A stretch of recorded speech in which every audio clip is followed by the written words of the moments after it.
తలపెట్టినప్పుడు దుర్యోధనకు ఆహ్వానం పంపడం జరిగింది. ఆహ్వానాన్ని అందుకున్న దుర్యోధన మహారాజు పాండవులు చేస్తున్న రాజసుయోగనానికి వెళ్లడానికి మొండికేసినప్పుడు మేనమామ శకుని ఏమని చెప్పి పంపిస్తాడు. నెల్లూరు జిల్లా విశ్వబ్రాహ్మణ సంఘం గౌరవ అధ్యక్షులు బుడమగుంట జానకి రామయ్య గారు అందరికీ అర్థమయ్యే భాషలో చెప్పిన విధానాన్ని మీరే చూడండి. మదర్ టీవీ 9 ప్రేక్షకులకు హృదయపూర్వక నమస్కారాలు తెలియజేసుకుంటున్నాను. అలాగే ఈరోజు ఈ స్టూడియోకి వచ్చిన కారణం ఏమంటే దారవేర స్వరకర్ణలోని ఒక భాగం పాండవులు రాజసూయయాగం తలపెట్టి దుర్యోధనుడు కూడా వారి యొక్క వినతిని తెలియజేసుకుంటూ వారికి ఆహ్వాన పత్రిక పంపడం జరిగింది. దాని తర్వాత దుర్యోధనుడు శకుని గారు మాట్లాడే మాటల్ని మీకు తెలియజేయడానికి నేను సిద్ధంగా ఉన్నాను. చెప్పండి. ఇప్పుడు చెక్కుని అంటే ఈయన వెళ్తాడా దుర్యోధనుడికి రమ్మని ఆడే ఉంటాడు. చెక్కుని దుర్యోధనుడు పక్కనే ఉంటారు ఉండి చెడగొడతాడు. ఆహ్వానానికి దుర్యోధన రమ్మన్నారు. తర్వాత ఇంటి అర్థం అవుతుంది. అదే ఆయన తర్వాత వస్తాడు. డ్రామా అంత ఎట్లుంటది అంటే ఒక్కొక్క పాత్ర ఒక్కో టైం అదే అట్లాగే. అందుకని ప్రేక్షకులకు అర్థం చేస్తున్నాను. నేను వివరంగా చెప్తాను. ఇప్పుడు తర్వాత చెప్పాలి. ఇప్పుడు శకుని పాత్ర దీనిలో వచ్చిన తర్వాత చెప్పాలి. ఆహ్వానం అయింది కదా, దాని తర్వాత చెప్తా. Okay okay okay. ఇప్పుడు ఆహ్వానం వచ్చింది. ఆయన మాట్లాడతారు దుర్యోధనుడు. స్టార్ట్ చేస్తాను. రన్నింగ్ ఉంది. అవి మన ఇద్దరు మాట్లాడేది కట్ చేసుకుంటా. అవి దాంట్లో ఉంటది. ఇప్పుడు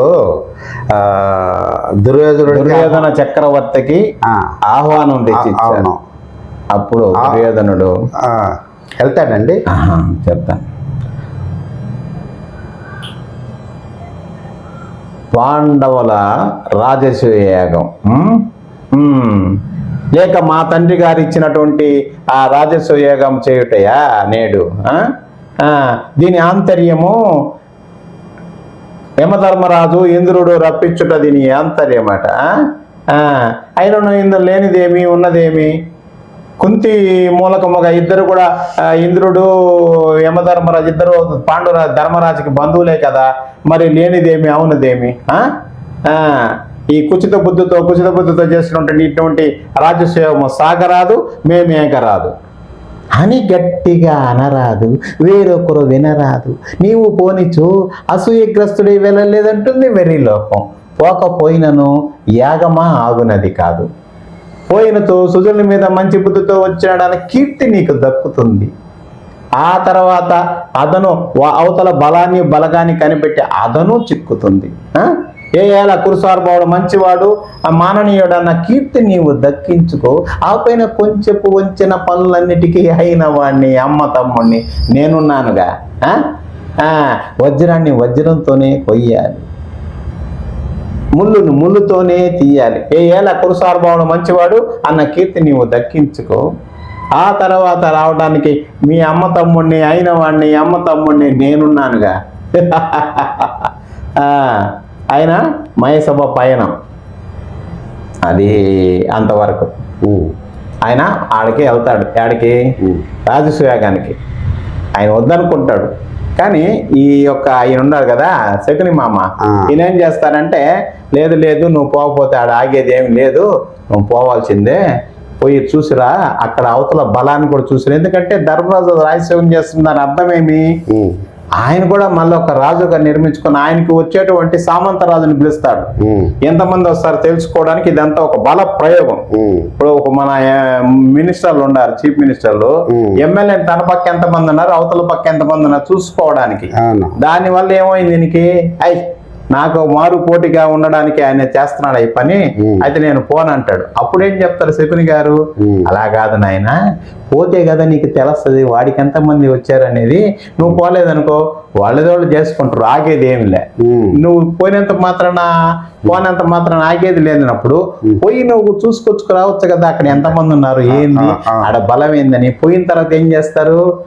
ధర్మరాజు గారు, నాయన దుర్యోధన చాలా సంతోషం నువ్వు వచ్చినందుకు నాయన, ఇదిగో నీకు ఒక మంచి సింహాసనం ఏర్పాటు చేస్తాను, నీ మీద కూర్చొని మనకి ఇప్పుడు ఇతరులు వస్తారు కదా సామంత రాజులు, వారందరూ ఇచ్చే కానుకలన్నీ కూడా నీవే చూసి దాన్ని పక్కన పెట్టి భద్రపరచుగా నీకు ఇస్తానని ఈ యొక్క ఆ బాధ్యత అంటారు ఎవరు?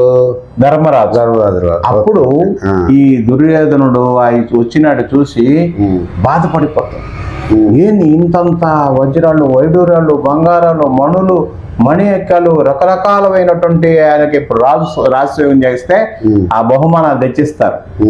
అలా తెచ్చిస్తున్నారు. ఇన్ని చూసిన తర్వాత కొంచెం కినుకొస్తుంది ఎవరికి? దుర్యోధన మహారాజుకి. ఓహో, ఇది ఏదో వీరు వేరేగా చేస్తున్నారు, నాకు ఆపోజిట్గా, వీళ్ళంతా సరేలే చూసుకుందాం అని వచ్చేస్తాడు. వచ్చేసిన తర్వాత అప్పుడు ఏం చేస్తారు? ఈయనకి లోపల మహేసభని విడిదిగా ఏర్పాటు చేస్తారు.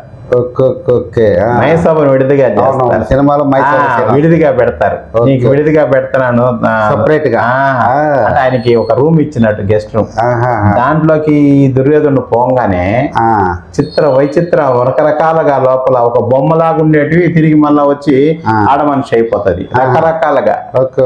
అప్పట్లో అంత బ్రహ్మ విశ్వకర్మ.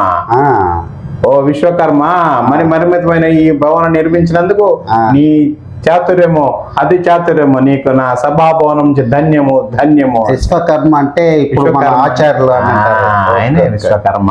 ఈ రోజు ప్రపంచంలో ఎక్కడ నిర్మించిన విశ్వకర్మ గారే.